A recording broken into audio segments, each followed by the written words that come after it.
दोस्तों नमस्कार, हमारा नाम योगेश शुक्ला है और आप इस समय देख रहे हैं संदेश टीवी। इसे हम उत्तर प्रदेश का भाग्य कहें या दुर्भाग्य कहें, क्योंकि यहाँ का जो एक बार सीएम बन जाता है वो दोबारा बनता नहीं है। उसका एक कारण भी है कि उनमें इतने बड़े प्रदेश का सीएम या मुख्यमंत्री बनने के बाद इतना घमंड आ जाता है, इतना ज्यादा वो नशे में चूर हो जाते हैं कि नीचे की जमीनी हकीकत, छोटी समस्याओं को भूल जाते हैं, वो हवा में उड़ने लगते हैं।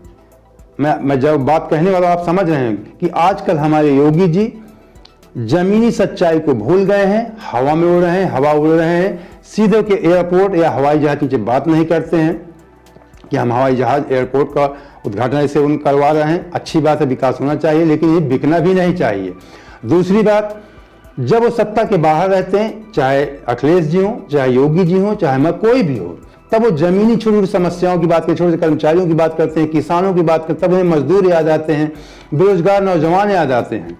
इसी तरीके मैं इसलिए कह रहा हूं कि जब योगी जी सत्ता के बाहर थे तो ये छोटे कर्मचारी सुनते थे, जैसे शिक्षा मित्र हैं, आंगनबाड़ी हैं, या बेरोजगार नौजवान हैं, या किसान हैं, मजदूर हैं, सब की बातें सुनते थे। हमें सत्ता में लाओ, हम सब कुछ अच्छा कर देंगे।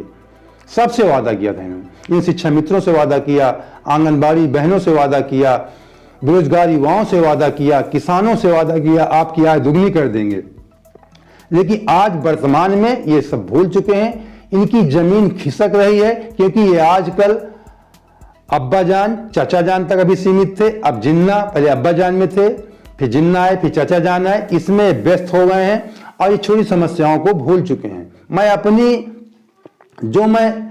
कुछ लोग कहा करते हैं आप बीजेपी का विरोध करते हैं, मैं विरोध कहाँ कर रहा हूं, मैं तुम्हें जगा रहा हूं, उनको बता रहा हूं कि आप नीचे की पैर के नीचे की जमीन खिसक रही है, आप हवा में उड़ रहे हैं, आप जिन्ना अब्बा जान चाचा जान में व्यस्त हैं। मैंने जो पढ़ा, जो मैंने देखा, और मैं बता रहा हूं, क्योंकि हमारा कार्य होता है, मीडिया कार्य होता है जनता को सही जानकारी देना। अगर सही जानकारी हम आप लोगों को नहीं देते हैं, आप लोग भ्रम में मत रहिए कि मैं योगी या अखिलेश या कांग्रेस किसी का ना भक्त हूं, ना किसी की बुराई करता हूं। जो मुझे सच दिखता है, अगर मैं ना मुझे अखिलेश से ना योगी जी से हमें कुछ नहीं मिलने वाला है। जो भी मिलेगा, आप हमारे दर्शक हैं, आप हमारे परम मित्र हैं, आप हमारा वीडियो देखेंगे तभी हम आगे बढ़ेंगे। और हमारा कार्य है कि हम आपको सही जानकारी उपलब्ध करवाएं। तो मैं बता रहा, मैंने जो देखा, जो पढ़ा, योगी जी में सरकार में बैठते ही जो मैं आज कई समस्याएं बताऊंगा, बहुत जमीनी हकीकत बताऊंगा जो योगी जी इस समय भूल चुके हैं। अब इनके पास समय कम है, चाहे तो संभल सकते हैं, नहीं तो इनके जमीन खिसक रही है। चाहे तो अपना, ये मैं सलाह दे रहा हूं योगी जी को, अब इनकी इच्छा है, क्योंकि एक बड़े प्रदेश के मुख्यमंत्री हैं, हवा में उड़े हैं, इनको कोई समझा भी नहीं सकता है, इनकी व्यस्तता ज्यादा अन्य कार्यों में है, आप देख रहे हैं। तो मैं इनको याद दिला रहा हूं, सबसे पहले मैं सारे मुद्दे आज इनको याद दिलाऊंगा, सड़क, बिजली, बेरोजगार, नौजवान, किसान, सब बताऊंगा जो मैंने देखा, जिन्होंने कहा, इन्होंने सत्ता में बैठते ही कहा था, मैंने पेपर में पढ़ा था कि हम आंगनबाड़ी बहनों की समस्याओं को 120 दिन में हमने कमेटी बना दिया है, वो कमेटी हमें रिपोर्ट देगी और 120 दिन बाद 120 दिन का हमें समय दें, हम इनकी समस्याओं को हल कर देंगे। सत्ता में बैठे, उसके बाद बहनों भूल चुके थे, बहनों ने याद दिलाया, कुछ छोटा मोटा धरना प्रदर्शन किया, उसके बाद इन्होंने 120 दिन का समय मांगा और कहा कि हम 120 दिन में कमेटी जो रिपोर्ट देगी उसको हम हल कर देंगे। पूरा मतलब पहले मैं इसको बता रहा हूँ आंगनबाड़ी बहनों को, इसके बाद शिक्षा मित्र, नौजवान, सबको बताऊंगा। उसके बाद इन्होंने कोई ध्यान नहीं दिया। अब तो 5 साल पूरे हो रहे हैं। बीच में जब लोकसभा का चुनाव था 2019 में, मैंने पेपर में पढ़ा, दैनिक जागरण में पढ़ा, इन्होंने कहा कि हम आंगनबाड़ी बहनों को 500 रुपए प्रोत्साहन राशि देंगे काम के आधार पे, अगर आप अच्छा काम करेंगे तो हम आपको 500 रुपए देंगे। उसी समय मोदी जी ने, लोकसभा का चुनाव था, तो आंगनबाड़ी बहनों को 1500 रुपए मानदेय बढ़ाया था। उसके कुछ ही दिन बाद, मुझे लगता है 15 दिन या एक महीने मैक्सिमम 1 महीने बाद, योगी जी ने फिर कहा, जो 500 रुपए पेपर में निकाला कि प्रोत्साहन राशि, उसके बाद इन्होंने कहा कि लगता है हमारी आंगनबाड़ी बहनें खुश नहीं हैं, इन्हें हम और मानदेय बढ़ाएंगे। इन्हें बहुत बड़ा इसका आयोजन किया। आप सब जानते हैं, जब कोई कार्य करते हैं तो उसका दिखावा आयोजन बहुत बड़ा करते हैं, लेकिन उसके अंदर चाहे कुछ भी ना हो। तो इन्हें पूरे ब्लॉक स्तर पे, जो इनके कहने का मतलब आंगनबाड़ी विभाग के बाल विकास परियोजना के जो कार्यालय होते हैं हर प्रत्येक ब्लॉक में, ब्लॉक स्तर पे जो वहाँ के सीडीपी होते हैं, अधिकारी होते हैं, उनको निर्देशित किया गया कि आप एलईडी लगवाइए बड़ी बड़ी, उनमें सारे ब्लॉक की आंगनबाड़ी बहनों को बुलाइए और दिखाइए कि योगी जी प्रोग्राम करें, आपको आपका मानदेय बढ़ाने वाले हैं। ऐसा समस्त अधिकारियों ने पूरे प्रदेश में किया। एलईडी लगवाई गई ब्लॉक में, हाल में। मैं सब आंखों देखी सब बता, जो मैंने देखा वही बता रहा हूं। और योगी जी आए, घोषणा किया कि बहनों हम आपका 1500 रुपए मानदेय और बढ़ा रहे हैं, आप लोग खुश हो जाए। आप खुश नहीं है, योगी मोदी जी ने जो 1500 बढ़ाया, हम 1500 रुपए और बढ़ा रहे हैं। अब देखिए 500 रुपए का प्रोत्साहन राशि पेपर में निकाला, फिर उसके बाद 1500 रुपए किया, 2000 हो गया। लेकिन न 120 दिन की रिपोर्ट अभी तक इनकी पूरी हुई, न सन 2019 की जो इन्होंने घोषणा किया 1500 प्लस 2000। मान लिया 500 रुपए न देते प्रोत्साहन, लेकिन 1500 रुपए जो आपने मानदेय के रूप में कहा था उसको आपको देना चाहिए, आज तक आपने नहीं दिया है। उसके बाद कुछ जानकारियां थोड़ी बहुत निकल कर आई विभागीय स्तर से, जो हमने पता किया कि अभी तक इनका मानदेय कोई नहीं बढ़ाया गया। तो जानकारियां निकल कर आई कि जब ये लोग अच्छा काम करेंगे, ये 1500 रुपए भी प्रोत्साहन राशि है, जब अच्छा कार्य करेंगे तभी इनको मिलेगा। तो क्या पूरे प्रदेश में आज तक किसी बहन ने कोई अच्छा कार्य ही नहीं किया? किसी भी बहन को नहीं दिया गया। उसके बाद अभी सन 2021 में, अभी 1 या 1.5 महीने पहले की बात है, योगी जी ने फिर कहा कि जो सन 2019 में हमने जो कहा था उसे हमने लागू नहीं किया था, उसे अब हम लागू कर रहे हैं।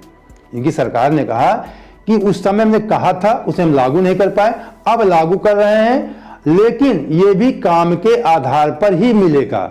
जब आपका काम 100%, कहने का मतलब 100%, 2000 हम आपका बढ़ाएंगे, लेकिन आपका कार्य जब 100% 100% सही होगा तब आपको ये राशि मिलेगी। अरे भैया, दुनिया में कौन ऐसा व्यक्ति है, कोई किसी विभाग का बता दो, कोई भी हो, नीचे से लेकर ऊपर तक मैं कह रहा हूं, चैलेंज दे रहा हूं, कोई 100% काम सही नहीं कर सकता। मतलब आपने बहुत बड़ा छलावा आंगनबाड़ी बहनों के साथ किया। आपने कहा कि 100% काम करेंगे तो हम आपको देंगे, 100% काम कभी कर नहीं पाएंगे, सही कोई नहीं कर पाए, किसी विभाग का नहीं कर पाएगा, आप उन्हें नहीं देंगे। उनके साथ छलावा किया आपने, ये भूल है, इसलिए आपको याद दिला रहा हूं योगी जी। और उसके बाद आपने शिक्षा मित्रों से इसी तरीके कहा था, उनसे भी कुछ दिनों का मुझे ठीक से याद है, उनसे भी इसी तरीके, जैसे 120 दिन, इसी तरीके शिक्षा मित्र भाइयों से भी इन्होंने वादा किया कितने दिन में हम आपकी समस्याएं सॉल्व कर देंगे। समस्या सॉल्व क्या करना है, उनकी जो उन्हें अखिलेश सरकार में जो कहने का मतलब जो नौकरी दी गई थी, उनसे स्थायी रूप से उन्हें परमानेंट किया गया था, नियमित किया गया था, वो सुप्रीम कोर्ट से छिन गया। उसके बाद राज्य सरकार ने कोई प्रयास नहीं किया कि इनको कुछ अतिरिक्त 10,000 मान दे दिया गया उन्हें। आप समझ सकते हैं 40,000 पाने वाला 10,000 मानदेय में कैसे अपने बच्चों को लोग, मैं सबको जानता हूं, अधिकांश लोगों को, किस शहर में लगे अपने बच्चों को पढ़ाने लगे थे, फिर वो घर वापस आ गए। बहुत लोगों की आकस्मिक मृत्यु भी हो गई, दुख भी व्यक्त किया जाए, क्या कहा जा सकता है।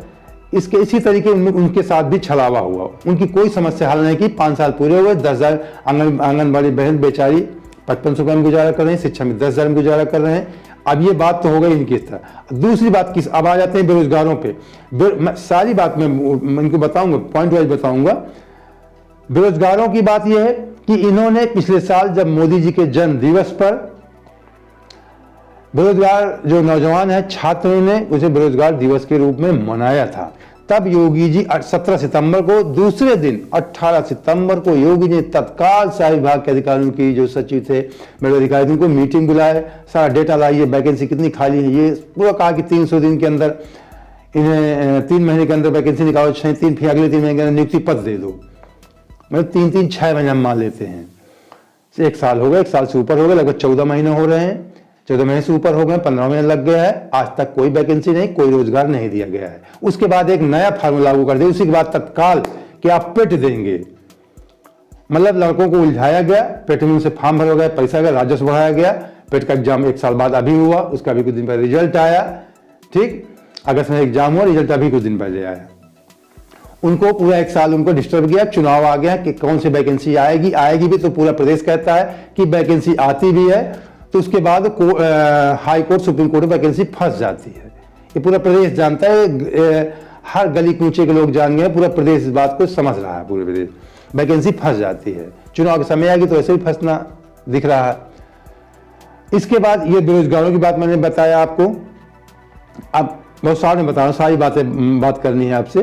बेरोजगारों की समस्या, आंगनबाड़ी, शिक्षा में बेरोजगार। इसके बाद किसानों की समस्या आप देख लीजिए।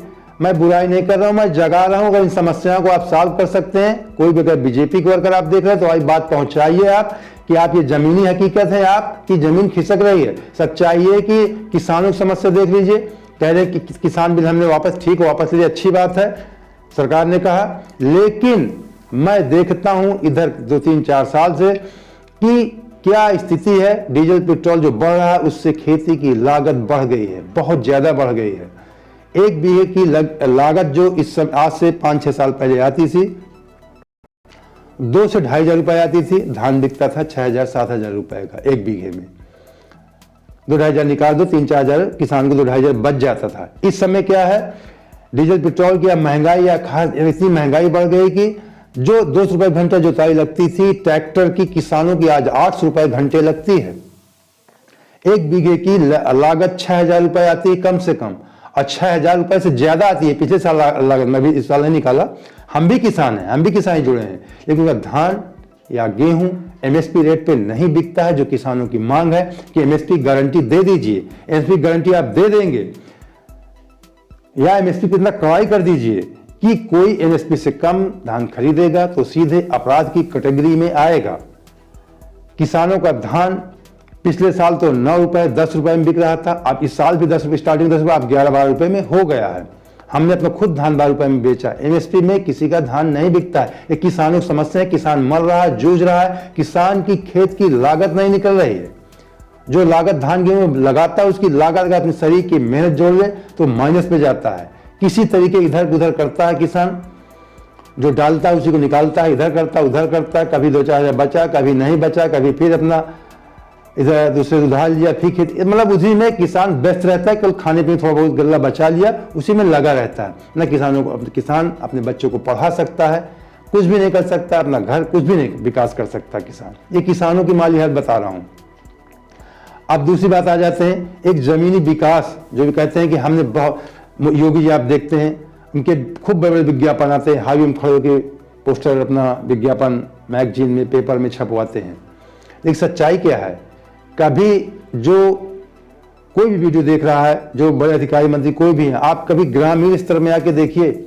आपने कहा था सत्ता में बैठती है, आपने कहा था कि तुरंत हम गड्ढा मुक्त कर देंगे। आपने काफी हद तक गड्ढा मुक्त किया, मैं इसकी मैं आपको नहीं कहता, उस समय आपने अच्छा काम किया, उसकी मैं तारीफ कर रहा हूँ। ज्यादातर सड़कें बन गई थी ग्रामीण स्तर की, कुछ रह भी गई थी, सब नहीं बनी थी। मैंने देखा, अभी भी पढ़ी हूँ, 5 साल में नहीं बनी, कभी नहीं बनी। कोई अगर देख रहा हो मैं उनको दिखा सकता हूँ आके, आप देख लीजिए कि 5 साल में गड्ढा मुक्त आज तक नहीं हुआ है। तमाम जगह अधिकांश सड़कें ग्रामीण स्तर की बन गई थी, लेकिन 5 साल के बाद, एक बार बनने के बाद दोबारा उनमें कोई कार्य नहीं हुआ, वो गड्ढा युक्त हो गई हैं। ऐसे इतनी घटिया क्वालिटी में सड़कें बनी थी कि बनने के 6 महीने बाद 1 साल के अंदर सारी सड़कें ध्वस्त हो गई थी। आज सारी सड़कें ग्रामीण स्तर की गड्ढा युक्त हैं, गड्ढा मुक्त नहीं है। ये इस समय आपकी जो ग्रामीण स्तर में बिजली की कटौती भी जबरदस्त चल रही है। तो गड्ढा मुक्त, ये गड्ढा जो आपकी जो सड़कें हैं, जो सड़क विकास आप कहते हैं, हाईवे फोटो खिंचवाते हैं, जमीनी हकीकत बता रहा हूँ। ग्रामीण स्तर पर जाइए, शहर आपको दिख रहा है, लखनऊ दिल्ली आप देख रहे हैं, वहीं आप घूम रहे हैं, हवाई जहाज में आपको हवाई जहाज, एसी, एयरपोर्ट, मेट्रो, ये सब आपको दिख रहा है, क्योंकि वहीं आप गाँव कभी आप जाते नहीं। ग्रामीण स्तर के जो आपके मंत्री आपको सही अधिकारी को जानकारी नहीं देते होगी। ये सच्चाई है। किसान आपसे नाराज है, सड़क में चलने वाला गड्ढे वाला वो नाराज है आपसे, बेरोजगार त्रस्त हैं आपसे, नाराज हैं। मैं आपको बता रहा हूं, ये सच बात है, आप माने या ना माने। आपसे आंगनबाड़ी बहनें नाराज है, शिक्षा मित्र नाराज, सब आपके खिलाफ हैं, सब आपके विपरीत किसी अन्य पार्टी में जाना चाहते हैं। अगर आप चाहें, मौका है तो संभाल सकते हैं। ये हमारा मीडिया काम था, सही बात बताना। हमें पार्टी से कोई मतलब नहीं है। मौका है, चाहे तो आप संभाल सकते हैं पार्टी को, नहीं तो आपके पैर जमीन खिसक रही है, काफी ज्यादा खिसक चुकी है। जो बची कुची वो भी खिसक रही है, क्योंकि आप जिन्ना अब्बा जान चाचा जान में व्यस्त हैं। तो दोस्तों उम्मीद करते हैं कि वीडियो आपको हमारा पसंद आएगा। पसंद आए तो हमें सब्सक्राइब करिए, बेल आइकन प्रेस कर ऑल लगा लीजिए और लाइक करके दोस्तों को शेयर जरूर कर दें, जिससे सही जानकारी आपको आपके मित्रों तक पहुंच सके। तो चलिए अगली वीडियो, आपको बहुत बहुत धन्यवाद। जय हिंद, जय भारत।